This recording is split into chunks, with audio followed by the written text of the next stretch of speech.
So in this tutorial, we learn how to install Seaborn in Pycharm.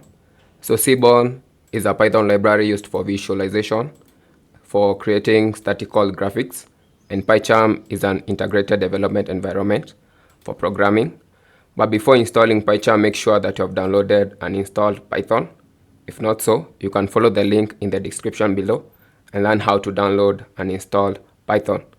First, open your Pycharm Community Edition. You can see my interface. I had already created a project folder, written some code, and run my code.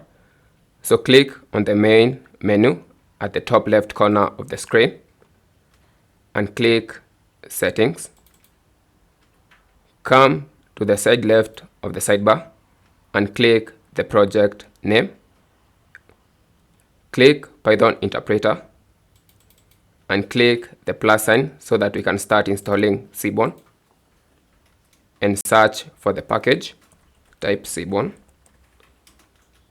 Click the package and click Install Package. You can see that you have a message being displayed that it's installing.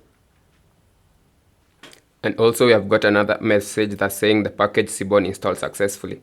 Keep in mind that you need an internet connection to do the installation process. You can close. And when you come back to the Python interpreter, you'll see that Seaborn has been included as one of the packages. So that's how to install Seaborn in Pycharm. Thanks for watching. I'm Edwin from